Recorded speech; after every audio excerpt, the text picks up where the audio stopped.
Okay, everyone, I think we are live. Welcome to my channel. For those new here, my name is Nikki, and in this particular series of monthly posts, I talk about my language learning journey because I study several foreign languages. Let me just move back a bit so my face is not completely cut off by my banner.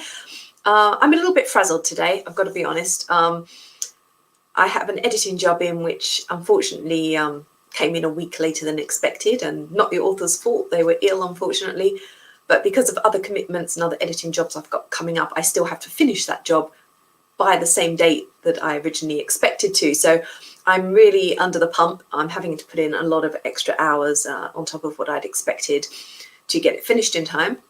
So I had that this morning. I also had, I won a book, an advanced reader copy of a book in a competition, and I read it a few days ago, posted my review yesterday, and suddenly I got an email from the publisher today having a go at me because I'd published ahead of the embargo date, which was a date that no one had informed me about. So of course I didn't know not to hold my review back, but that's meant that I've had to go around today as well, taking posts down, rescheduling things, which was all stuff that I wasn't expecting to have to do, and I'm running nearly 2 hours behind today.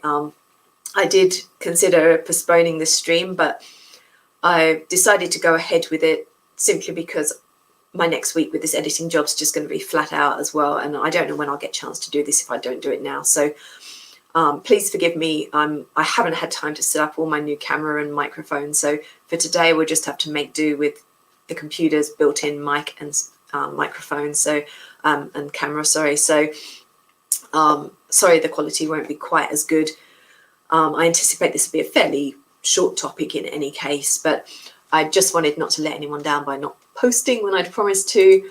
But I'm just making do the best I can. It's just really one of those days when everything's going wrong. I need to wash my hair at some point as well. So perhaps it's better to have the less good camera, because then at least you're not seeing how bad my hair is in quite such high definition. Anyway, with no further ado, now I've waffled on about my terrible day and downloaded to you all, we'll get on to the actual topic of today's video, which is fluency in language learning. So now that's said, I'm going to move this banner off. There we go. Okay, so we talked a little bit in previous videos about approaching language learning, pitfalls to language learning. And today I just wanted to say a few words about the idea of fluency. And my opinion on fluency has actually changed over the years. Back when I first started learning languages, which is high school, so I was sort of 11, 12 before I first started learning a foreign language, which is normal in England, not normal compared to other countries where children start learning foreign languages a lot earlier. But for me, that was the time it happened. And back then, I did French and German predominantly through high school, and a little bit of Italian. And at that time, in my mind, I would be fluent when I knew everything, when I knew every word that I knew in English in those languages, when I could say anything and the grammar was always right. And so I kind of assumed that it was this uphill battle that I was never going to win.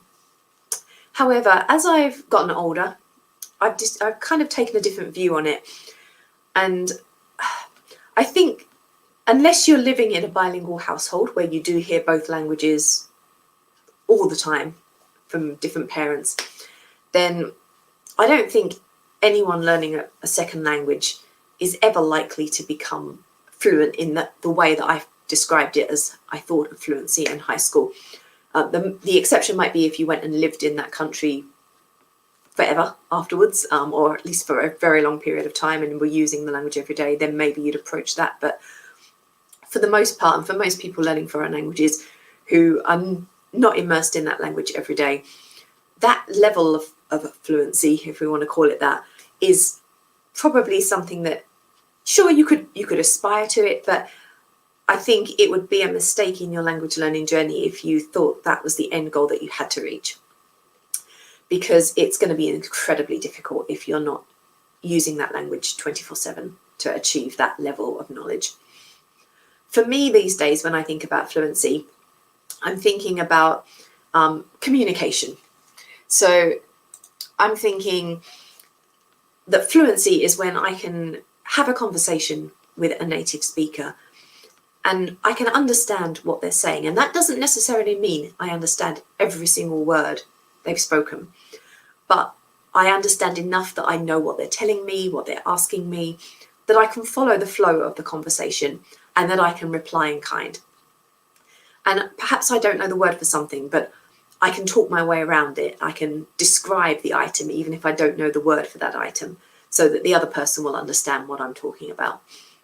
And for me these days, that's how I would view fluency, that ability to understand and make yourself understood in a way that keeps the conversation moving, that you're not constantly stopping at every single word, having to and ah.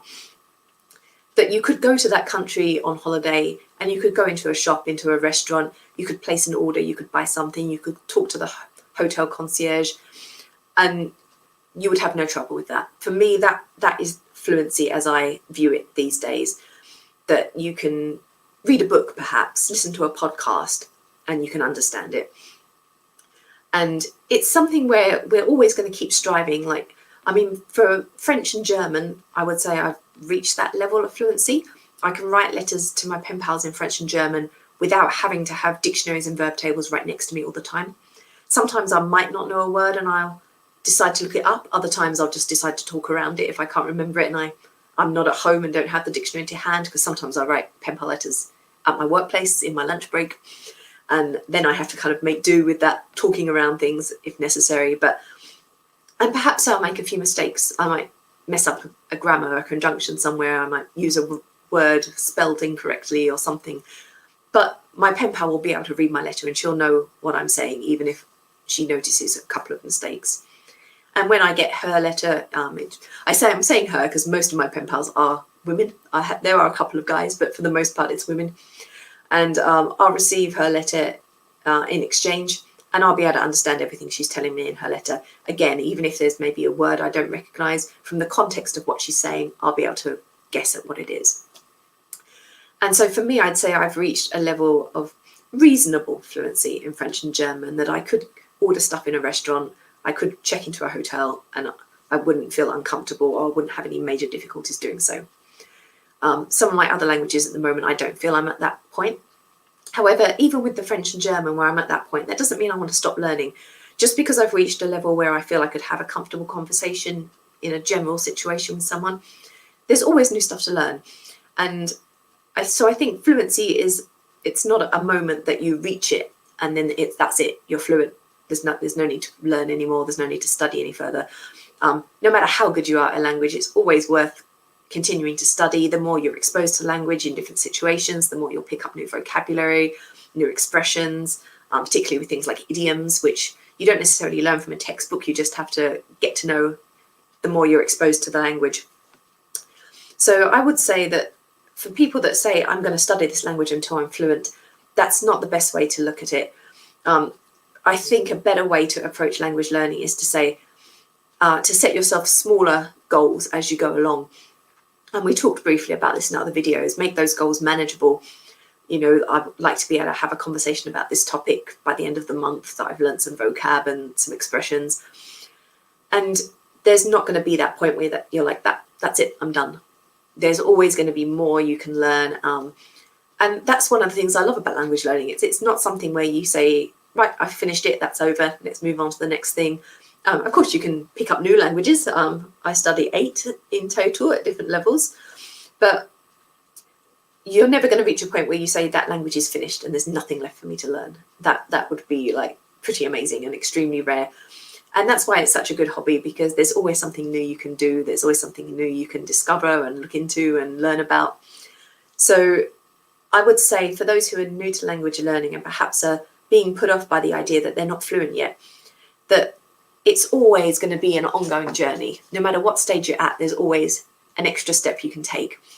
So don't be disheartened thinking that you'll never be fluent because you don't know every single word that's ever been written in that language, because the chances are you're never going to get to that level. The best thing you can do is just to keep thinking that I'm keeping on improving all the time. Each time I study, I'm learning something new. I'm increasing my vocabulary. I'm improving my grammar. And that's the way to achieve fluency, step by step, not to think that that's the end line and you have to cross it, just to keep thinking that there's always more that you can do. So as I said, this was a pretty short topic. It's just something that comes up quite a lot, trying to define when someone is fluent. And I think it's become a bit of a difficult topic in some ways, because it's putting up these boundaries that people feel they can't reach. And I don't think that's the best way to approach language learning, as I said. So I'm going to end there for today. Now, I'm pretty sure I've got my bullet journal here, so I can double check. I'm pretty sure that what I plan to talk about next week was how I'm going about studying languages at the moment. I will find my thing here somewhere. Somewhere. Here we are. Okay, so blah, blah, blah, blah. Yes, indeed, I was right. I didn't need to stay here looking up. Next time in mid-November, I'm going to talk about my current approach to language learning, insofar as what I'm doing for my languages at the moment. So what have I been focusing on this year? How have I been organising my study? And what my plans are as we start to head into 2022, which is, of course, what, about 11 weeks or so away now. It's not very long. So that will be the subject of next month's vlog. And after that, we're going to get into more detail on each of the languages I study. So I hope you will join me again then. I will be back prior to that with my end of the month wrap-ups for my reading and TV and film watching, of course. So I will see you there for those, hopefully, as well. But otherwise, I'll be back soon with another of these language learning vlogs. Bye for now, everyone.